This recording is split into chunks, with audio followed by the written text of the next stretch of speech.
tal? Muy buenas tardes. Estamos aquí acompañados por el doctor Silvino Vergara Nava. ¿Cómo está, Silvino? Muy buenas tardes. Muy bien, muy buenas tardes, aquí a la orden. Qué bien, Silvino. Pues entonces seguimos con nuestros temas de derecho fiscal constitucional y el día de hoy vamos a platicar todavía sobre el tema de legalidad con algunos puntos ya un poco más concretos. Sí, la ocasión anterior quedamos en el tema de el principio de legalidad, vimos ya los temas de interpretación de los métodos, ¿no? de interpretación. Después estuvimos comentando pues el problema ya no de cómo interpretar, sino ahora qué aplicar, ¿no? Es decir, qué disposición tenemos que de alguna manera aplicar a un caso concreto. Entonces ahí nos encontramos con el problema de la aplicación de la ley en el tiempo, es decir, ahora qué disposición legal nos corresponde aplicar. Y bueno, pues pareciera que ese tema pues ya es hasta rebasado, ¿no? Diríamos que para muchos es una cuestión pues que trillada, pero yo creo que en lo particular pues cada día uno ve más problemas en cuanto a las disposiciones legales. Una cosa es lo que dice prácticamente la teoría y lo que dice la academia, lo que dicen los libros, y otra cosa pues es enfrentarse con estos casos de la aplicación de la ley en el tiempo. Y pues en primer lugar tendríamos que entender que el artículo 14 constitucional, que por eso estamos hablando de este derecho constitucional fiscal o derecho fiscal constitucional, que el artículo 14 de la Constitución pues habla de un principio de seguridad jurídica, ¿no? Es decir, que las normas deben de ser prospectivas, como lo tenemos aquí en la lámina. La regla es que las normas pues tienen que ser prospectivas, deben ser generales, ¿no? Deben ser claras, ¿no? Y pues aquí el problema que tenemos es en relación a esa prospectividad. Si bien la regla general es que la ley rige hacia situaciones o hechos del futuro, pues el problema es cuando existen pues esos famosos asegúnes, ¿no? Y esos asegúnes se dan en casos en los cuales pues ya no sabemos qué disposición legal aplicar. Por eso se ha dividido las normas en normas sustantivas y normas adjetivas. Las normas de procedimiento pues se aplicarán en el momento en que se lleve a cabo el procedimiento. Las normas de procedimiento, pues diríamos que una forma de localizar una norma de procedimiento es preguntándonos el cómo, ¿no? Entonces, todas las normas jurídicas, que no necesariamente es una ley, un código, un artículo de un código de una ley, sino cualquier disposición como podría ser de un reglamento, de una norma, de una disposición de carácter general, pues diríamos que para saber si es una norma de procedimiento o es una norma sustantiva, pues tendríamos que preguntarnos el cómo, y entonces esa norma, si nos responde ese cómo, bueno, entonces da a entender que se trata de una norma de procedimiento, ¿verdad? Y las normas sustantivas, bueno, pues las normas sustantivas diríamos que en términos generales responden la pregunta del qué, el quién y el cuándo, ¿no? Entonces, en términos muy generales diríamos que desde la academia, pues eso es lo que nos han enseñado, y ahora las normas ya sustantivas pasadas a la materia tributaria, a la materia fiscal, pues diríamos entonces que las normas tributarias que tienen que ver con las normas sustantivas propiamente dichas, pues serían las que hablan de los elementos de las contribuciones, los elementos de las infracciones, los elementos de las exenciones, subsidios, estímulos, ¿no? Y todas estas diríamos en términos generales que se trata de normas sustantivas y por lo tanto pues son las que generan el problema de qué norma aplicar para cada caso en concreto, ¿no? Para saber en qué momento se tienen que aplicar. Ya el artículo 6 del Código Fiscal, pues establece muy claramente que se van a aplicar las normas sustantivas del momento las normas que estén vigentes, en el momento en que se realiza la actividad agravada o en su caso se cometa la infracción. Entonces, si en ese momento está vigente una disposición que establece una infracción o una determinada actividad gravada, una determinada obligación, pues entonces se va a aplicar la vigente en ese momento, ¿no? Y de alguna forma, pues ahí habla de la prospectividad de la ley. Luego, el problema es, bueno, ¿y qué sucede cuando se aplican ya sea hacia el pasado o hacia el futuro, o ya el futuro ya derogadas, ¿no? Y entonces tenemos pues dos figuras, ¿no? Que una es la ultraactividad, que significa que las normas, pues que ya en algún momento se derogaron, pues se vuelven a aplicar, ¿no? Que esa es la ultraactividad de la ley, y que bueno, en casos concretos, no obstante que la generalidad del sistema jurídico ya de alguna manera derogó una disposición legal, pues ahora se vuelve a aplicar. Por ejemplo, en una visita domiciliaria, que estén revisando un ejercicio de 2013, 2012, pues esa ley del impuesto de la renta ya está derogada, ¿no? Y entonces esa visita que estén haciendo para ese efecto de una revisión de ese impuesto, pues resulta que estamos a 2017, 18, vamos a pensar, y en ese 2018 pues están revisando ese ejercicio con las normas vigentes en ese momento. Cuando se emite una resolución, cuando se emite alguna actuación dentro de ese procedimiento, o bien incluso cuando se llega a una sentencia, pues esos casos son normas de las cuales existe una ultraactividad, y esa ultraactividad significa que en ese caso en particular se aplicó una disposición que previamente ya fue derogada. Pero en el caso también encontramos, así como encontramos la ultraactividad, pues también encontramos la retroactividad. Y ahí en el caso de la retroactividad, pues tú estás de acuerdo que ahí genera pues muchas complicaciones, ¿verdad? Sí, así es. Coméntanos un poquito, Celino, acerca de esto de cómo las normas tributarias, sobre todo las que no son de Código Fiscal, que nosotros a lo mejor por excelencia podríamos entender que gran parte del Código Fiscal pues, son normas de procedimiento, y las de fondo sustantivas pues, son las demás leyes fiscales, que son que como nos indicabas, nos dicen el qué, el cómo y el cuándo. Pues son igual con ciertas características, tienen ciertos rasgos, ¿no? Porque aunque son sustantivas, nos dicen estos elementos, pues están plagadas de procedimientos precisamente, ¿verdad?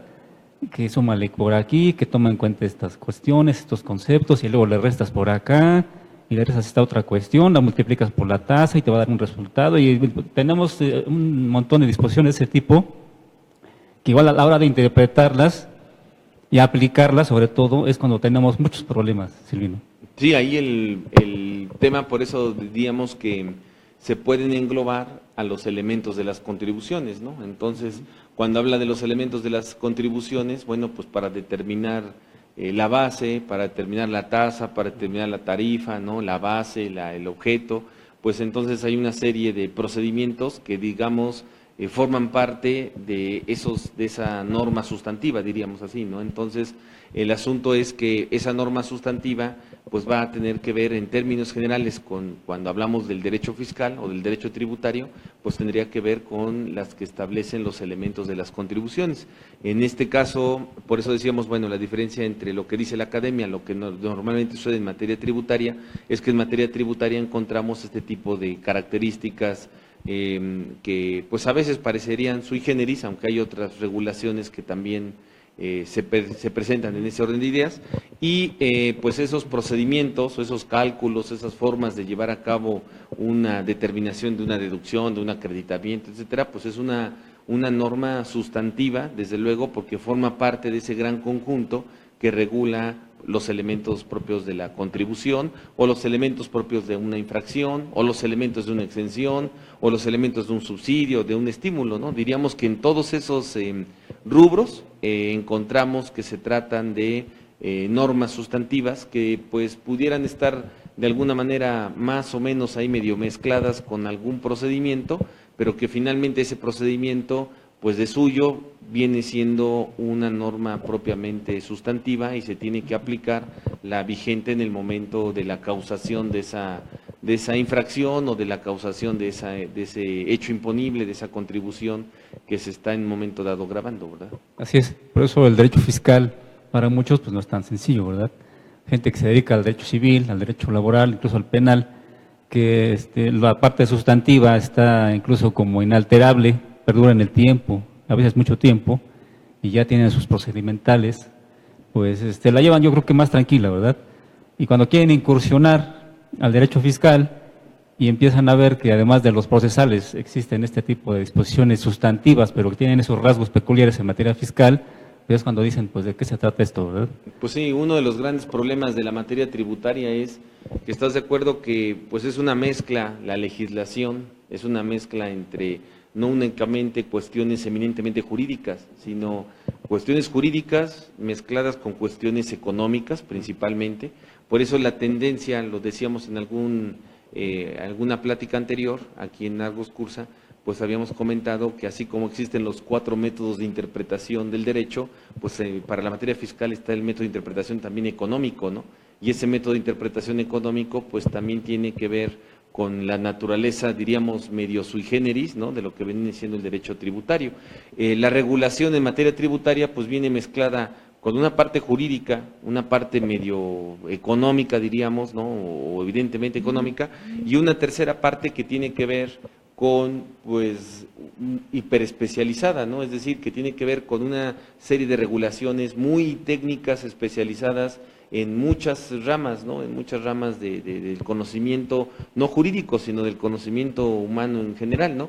Diríamos hoy con esta evolución que existe en la tecnología de la información, o las ciencias y la tecnología de la información, pues cuántas cosas no ya se dicen en las reglas de carácter general, que tienen que ver con cuestiones eminentemente pues de sistemas computacionales, de informática, etcétera, que pues muchos pues acusamos ignorancia pues, en razón a estos conceptos tan complejos que se regulan, y bueno, pues ese es así como que diríamos el collage que tiene el derecho tributario, ¿no?, medio jurídico, medio económico, y al final la hiperespecialización de muchas materias que como que complementan pues toda esta regulación del derecho propiamente tributario, ¿no? Sí, así es. Aunque tenemos nuestras normas jurídicas, nuestras leyes, obra del legislador, como bien dices, esto es la parte general, la parte que lo tomamos así como ley, como norma jurídica vigente, pero muchas partes de esa ley pues no las entendemos, ¿verdad? Entonces se tiene que remitir, incluso lo lamentable es eso, que ya en el texto de la propia ley se indica que se tiene uno que remitir a las reglas generales, y es a donde el Ejecutivo pues se da vuelo, ¿verdad? Se da unas despachadas que pues precisamente es a donde da miedo, ¿no? Sí, amplía la discreción, bueno, amplía la interpretación de las normas y entonces genera una discrecionalidad que a veces se vuelve o recaudatoria o arbitraria, ¿no? Pero bueno, normalmente se presentan ese tipo de cosas en las reglas de carácter general que lejos de facilitar el cumplimiento de la obligación, pues lo vuelven mucho más complejo, ¿no? Sí. Tenemos este caso del anexo 24 que se refiere al de la contabilidad, que de inicio estaba publicado incluso en idioma inglés, ¿no? Entonces, pues imagínate si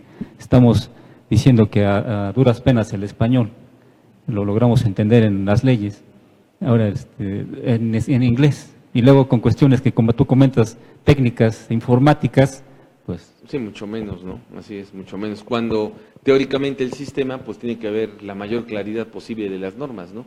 Y bueno, esta claridad se conjuga con el problema de la aplicación de la ley en el tiempo, y entonces tenemos dos verdaderos problemas nacidos del principio de legalidad, ¿no? Porque dijéramos, todos los actos de autoridad deben estar fundados y motivados, pues sí, pero el problema ahora es fundamentarlo, ¿no? Y para fundamentarlo, pues hay que tomar en consideración dos cosas.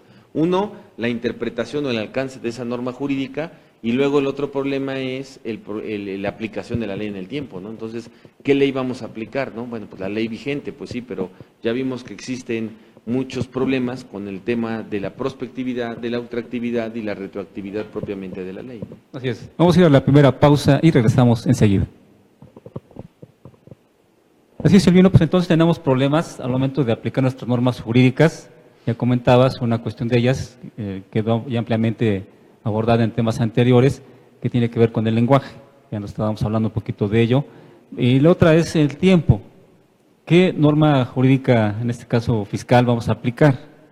Decías tú, el hecho generador, el hecho imponible, que igual ahí tenemos muchas cuestiones todavía parece que ya está rebasado también, pero es cuestión de ir analizando al momento en que nosotros queremos ubicar el supuesto que precisamente detona toda esta aplicación de normas jurídicas.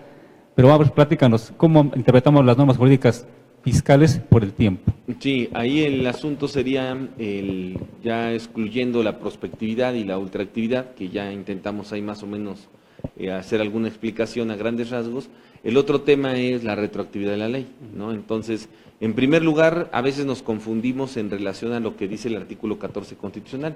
La aplicación retroactiva de la ley, pues determinantemente está prohibida, ¿no? Tiene una excepción, que esa aplicación retroactiva es solamente en casos de que beneficie a alguna persona, ¿no? En caso de beneficio, pues entonces sí se puede aplicar retroactivamente la ley. Pero para entender la retroactividad de la ley, primero nada más para entenderla y ya después saber cuándo está prohibido y cuándo extraordinariamente está permitido, bueno, pues primero habría que entender entonces qué es la retroactividad de la ley.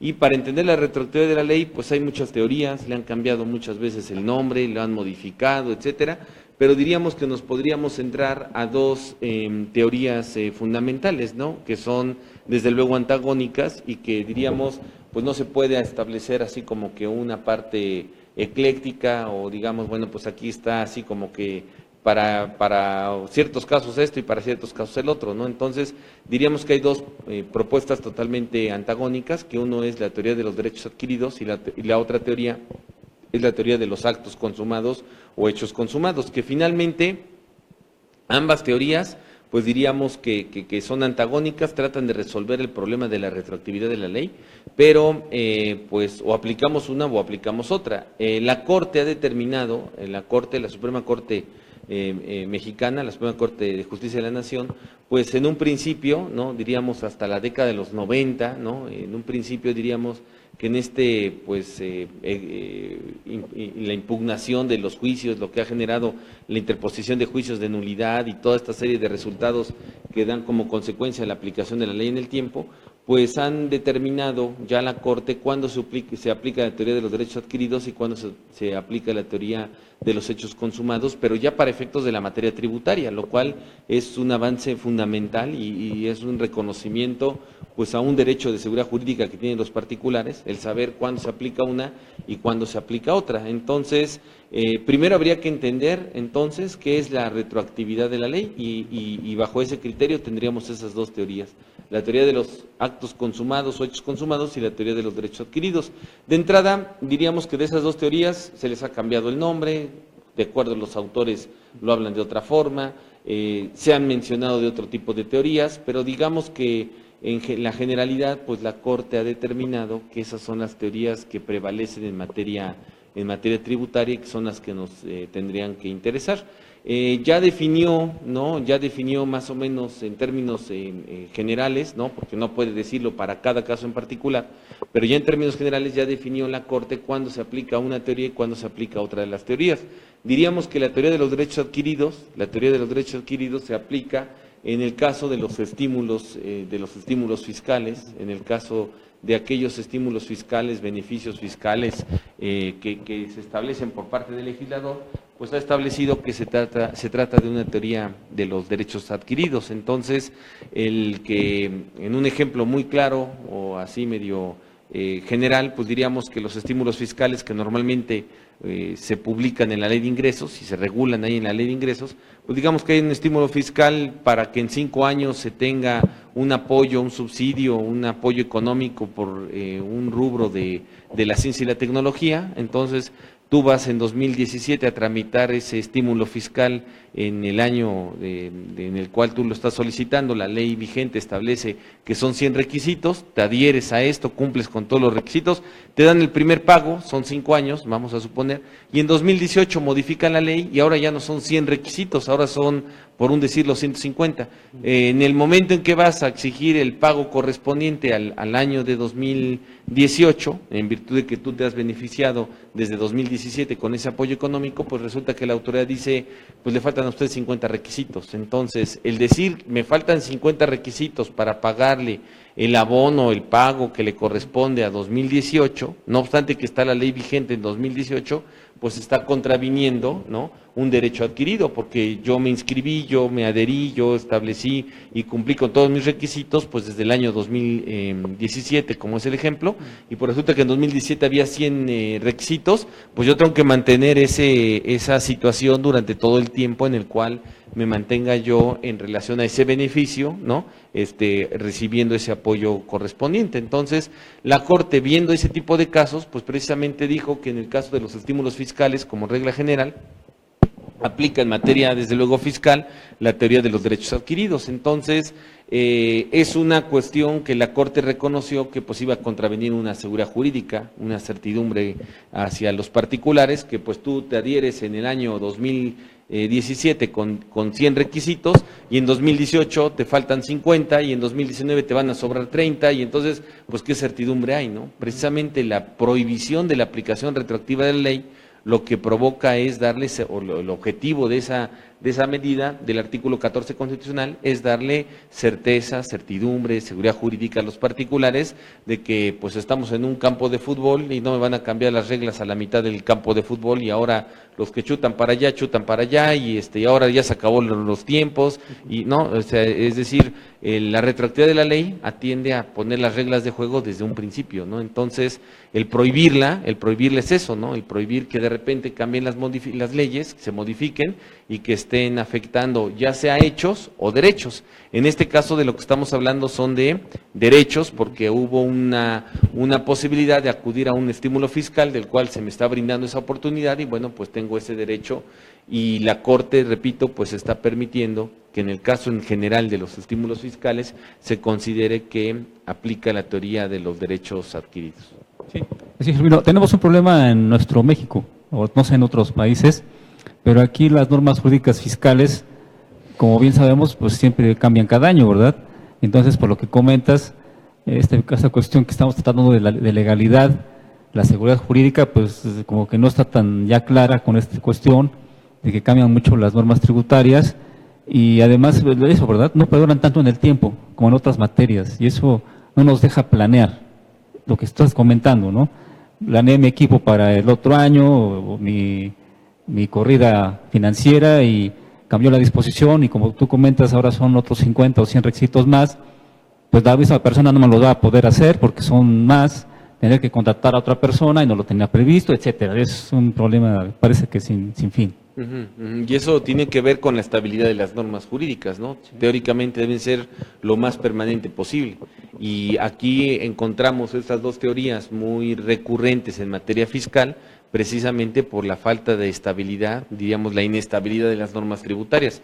Ahora que se está acercando pues el cambio de la administración pública, pues es casi como dicen, strike cantado, ¿no? El hecho de que pues vaya a haber un sinnúmero de cambios fiscales y ese sinnúmero de cambios fiscales siempre permea ya en los casos en particular de que se está aplicando en forma indebida pues una disposición posterior para situaciones anteriores o derechos anteriores y eso lo que representa pues es una violación a ese principio de retroactividad de la ley. En el caso de la teoría de los hechos o actos consumados, también la Corte pues diríamos que es la tesis que manifestó que era la vigente durante siempre en materia tributaria. Hoy diríamos que esa teoría habla de los hechos o actos consumados y diríamos que de acuerdo a la Corte es la teoría que se regula para las contribuciones, para los elementos de la contribución, para los elementos de la infracción. También tiene que ver precisamente la teoría de los actos o hechos consumados. Entonces, una revisión que se está haciendo en 2015, ¿no? Por un contribuyente que causó el impuesto de la renta en 2015, pues causó el impuesto de la renta bajo la regulación, reglas, disposiciones, bases, ¿no? Del 2015 y por lo tanto, si hoy estamos en 2018, pues la autoridad no podría en su momento revisar en 2018 con la ley vigente de 2018 las obligaciones de ese contribuyente que corresponden a 2015. Desde luego que hay una aplicación clarísimamente retroactiva de la ley y pues eso precisamente lo prohíbe el artículo 14 constitucional. Así es. Viene una cuestión muy interesante tal vez para este año o si no es que el otro y es lo que estás comentando. Normalmente cuando vemos que las autoridades fiscales, sobre todo el SAT, revisa a un contribuyente, pues revisa ejercicios muy atrasados, ¿no? No el anterior, bueno, más bien, no el actual ni el anterior, un poquito atrasados. Entonces sí te aplican la ley que estaba vigente en esos tiempos porque los auditores están revisando a más contribuyentes y vamos a decir que dominan esa ley del 2014-2015, ¿no? Vienen las revisiones electrónicas y entonces ahí tienen que estar aplicando entonces ya disposiciones tal vez más vigentes, más actuales, y a lo mejor no las de este ejercicio tal vez, o empecemos a ver que sí, tal vez la del anterior. Entonces viene esa cuestión que comentas, ¿no? ¿Qué disposición se está aplicando, en qué revisión? Pero sí notamos que la cuestión va a ser más dinámica, va a ser más, incluso en el tiempo más corto, ¿no? Sí, ya no va a haber tanto desfase, rezago, ¿no? Así es.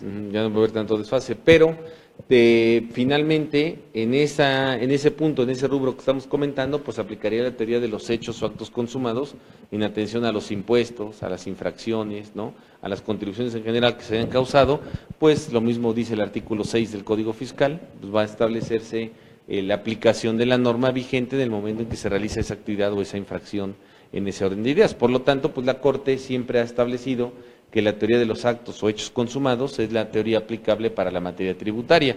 Hoy, hace un par de años, 3 años, pues se topó con este problema de los estímulos fiscales. Alguien habrá acudido al juicio de amparo para objetar esa situación y está ocasionando, pues precisamente, que la Corte esté reconociendo que el estímulo fiscal, pues es un derecho adquirido y que pues la autoridad no puede después estarlo restringiendo, que es lo que pareciera que en muchas ocasiones sucede, sobre todo con este tipo de operaciones, ¿no? Y les queremos agradecer mucho que se estén comunicando con nosotros a través de las diferentes vías. Gracias por acompañarnos y por estar con nosotros. Silvino, entonces, estamos con esta cuestión de 2 cuestiones que tienen que ver con la aplicación de las normas fiscales, en este caso, de las que estamos comentando. Un tema que ya nos comentaste, que es la ultraactividad, y otra cuestión que tiene que ver con la retroactividad.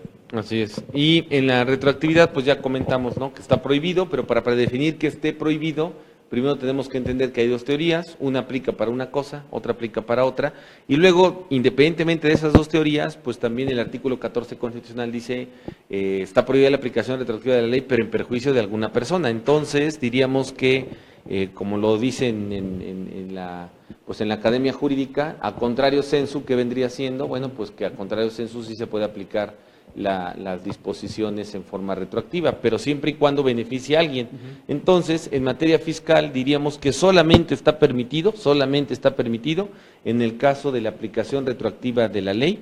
La aplicación retroactiva de la ley solamente está permitido en el caso de las infracciones y las sanciones. Dejamos atrás el derecho penal, porque eso es cuestión de los delitos, eso es cuestión del derecho penal fiscal, pero en la parte que nos corresponde, que es el derecho fiscal, pues bueno, en particular tendría que ver con con el derecho para efectos de imposición de sanciones, el único, en las infracciones y las sanciones, el único que aplicaría, es decir, aplicaría solamente el derecho tributario sancionador, ¿no?, o el derecho fiscal sancionador, como le llaman. Entonces, en esos casos diríamos que sí existe esa aplicación retroactiva de la ley, siempre y cuando beneficie al particular. Pero si en un momento dado la contribución, vamos a pensar, de México, que está en el impuesto a la renta del 30% en 2018, y resulta que en 2019 esta tasa del ISR del 30% se va al 22%, no por estar yo en 2019 aplico esa ley para efectos de 2018, porque pues ya se consumó el acto, ya se realizó la actividad gravada y eso quedó plasmado y establecido según la regulación de 2017, según este ejemplo que estamos viendo, no la regulación de 2019 o subsecuente, donde lo que generaría es una reducción de las tasas. Entonces, ahí diríamos que no existe, en el derecho tributario no existe aplicación retroactiva de la ley. ¿Dónde va a existir aplicación retroactiva de la ley? Pues solamente en el derecho fiscal sancionador, es decir, solamente cuando la autoridad impone una sanción, existe una infracción, existe una sanción, pues en esos casos la autoridad sí va a aplicar retroactivamente la ley. Para aplicar retroactivamente la ley, entonces diríamos que exclusivamente lo encontraríamos en el derecho tributario sancionador y adicionalmente pues se podría aplicar en 2 casos, ¿no? Uno, que lo prevé el artículo 70 del Código Fiscal en su último párrafo, que ya el propio artículo 70 del Código Fiscal, pues ya reconoció este problema de la aplicación de la ley en el tiempo, ya también reconoció lo que viene siendo la importancia de que excepcionalmente se aplique retroactivamente la ley, siempre y cuando beneficie al contribuyente, y entonces pues diríamos que en esos 2 casos, ¿no?, en esos 2 casos hay aplicación retroactiva de la ley. El primer caso es cuando al momento de imponer la sanción, resulta que la sanción, en el momento en que se emite la resolución donde se le va a sancionar a esa persona, pues resulta que la sanción es mucho mayor a la fecha en que se observó y se cometió la infracción. La infracción se cometió en 2017, ¿no? Y en 2018 vamos a pensar que las multas están a mitad de precio, vamos a decirlo así peyorativamente. Bueno, pues entonces se va a aplicar no la de la fecha en que se cometió la infracción, sino se va a aplicar la de la fecha que corresponde al momento en que estaba vigente esa norma fiscal, que hoy, en vez de decir que la multa que en 2017 era de 1,000 pesos, hoy vamos a decir que vale 500 pesos. Bueno, pues siempre van a aplicar la que resulte menor. Entonces, en el primer caso, En el primer caso diríamos que hay aplicación retroactiva de la ley, siempre y cuando se trate de una sanción que posteriormente la ley establezca una regulación que disminuya el monto de la sanción en relación con la vigente en el momento en que se cometió la infracción. Y ese es el primer caso. Y el segundo caso sería que, bueno, de plano ahí el artículo 70 del Código Fiscal ni siquiera lo comenta, pero el segundo caso sería pues algo que a veces no va a suceder, o por lo menos pensamos que no va a suceder, que es el problema de la aplicación de la norma tributaria, pero pensando en que la norma posterior derogó una infracción. Al momento de imponer la infracción, pues resulta que esa infracción por la cual me sancionaron, me levantaron un acta, me observaron una infracción en el año 2017, pues resulta que en 2018 esa infracción, vamos a suponer el ejemplo, ¿verdad? Esa infracción pues ya no existe, ¿no? Entonces, artículo 81 del Código Fiscal, fracción X, ¿no? Pues la fracción X derogada. Bueno, eso significa que ya no existe esa infracción, y entonces al momento de imponer la sanción, pues ¿qué sanción van a imponer si finalmente ya no es de interés del Estado el estar sancionando al particular en ese orden de ideas? Entonces, diríamos que en dos casos se aplica retroactivamente la ley cuando hablamos del derecho fiscal sancionador. Uno, cuando la sanción resulte, siempre se va a imponer la sanción que resulte menor. Y en el segundo caso, que se haya derogado la infracción, pues ya no se puede aplicar ninguna disposición, porque pues la disposición que castigaba ya quedó de alguna manera derogada, ¿no? Y eso es lo que sucede con el derecho fiscal sancionador, que es excepcional y que por eso únicamente el artículo 70 del Código Fiscal pues así lo está permitiendo, ¿no? Sí, así es. Nos comentabas acerca de que en el caso de que exista, por ejemplo, una tasa menor para ejercicios recientes y estaba una más alta en anteriores, en ese caso sí no se aplica de manera retroactiva la ley en beneficio del contribuyente, pero dices porque se consumaron los hechos. Porque se consumaron los hechos y porque también hay que tomar en cuenta que dice que es sin beneficio de ninguna persona. Entonces, pues ahí finalmente hay un problema de un interés social, un interés público, de que pues entonces todos nos vamos a esperar a que un día el impuesto de la renta está al 10%, así es, y ya que está el 10%, pues ya me formo, ¿no? Lo cual sería totalmente absurdo, y que finalmente pues al que afecta es al erario público. Entonces, el asunto de tratar de buscar que las normas tributarias sean de alguna manera aplicadas en forma retroactiva bajo esa perspectiva, pues eso sería incluso en detrimento de la propia recaudación nacional, ¿no? Sí, fíjate, Silvino, que eso está muy bien. El otro detalle que de pronto podemos percibir es quién interpreta en este caso la norma fiscal, ¿verdad? Nosotros los particulares, la autoridad administrativa, en este caso si existe algún conflicto de interpretación, pues entonces tenemos que someterlo a un tribunal, que por excelencia es el Tribunal Federal de Justicia Administrativa. Y entonces ahí tenemos otra cuestión, ¿verdad? ¿Quién interpreta y quién en este caso decide cuál es lo correcto en el caso que nos estás comentando del tiempo en que se aplican las disposiciones legales? Eso era el tribunal nada más, y también actualmente contamos con otra figura que es la Prodecon. Entonces, pues sí estamos ya un poquito ya plagados de más criterios, ¿no? Sí, y el asunto es que, como dices, bueno, ¿quién interpreta si es teoría de los derechos adquiridos o teoría de los actos consumados? ¿O quién interpreta si hay retroactividad de la ley o no hay retroactividad de la ley? ¿O quién interpreta apliquemos retroactivamente la ley o no la apliquemos? Pues el problema es que, pues en una de las primeras pláticas que tuvimos relacionadas con este asunto del derecho constitucional fiscal, es la pregunta de ¿quién dice lo que dice la Constitución? Pues es exactamente lo mismo, ¿no? Es decir, ¿quién dice lo que dice la interpretación de las normas en cuanto a la norma X o la norma Y?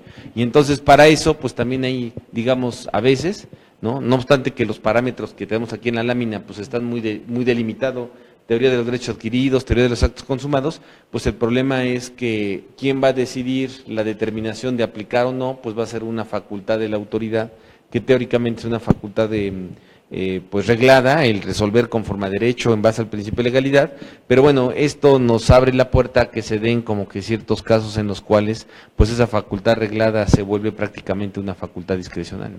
Sí, así es. Y si hablas todavía, por ejemplo, de temas constitucionales, que son los que estamos comentando, con esta cuestión que se empieza a tomar últimamente en estos últimos años acerca del control difuso de la Constitución, pues entonces eso nos queda más claro que sí está reservado al Poder Judicial Federal, ¿no? Y entonces, pues los demás tienen que quedarse así como quietecitos, ¿no? Pues el asunto es que el control difuso de la Constitución es una modificación que se dio sobre todo como, diríamos, como cumplimiento de la sentencia del caso de la Corte Interamericana de Derechos Humanos aquí en México, del caso de Rosendo Radilla Pacheco, donde en el caso de Rosendo Radilla, pues hablan de un control difuso de la Constitución, ¿no?, que es una cuestión necesaria, el control difuso de la Constitución, de acuerdo a este nuevo sistema constitucional, pues es el que hay que darle más énfasis, incluso más énfasis que al control constitucional concentrado, ¿no? Es decir, hay que darle más énfasis al control constitucional difuso.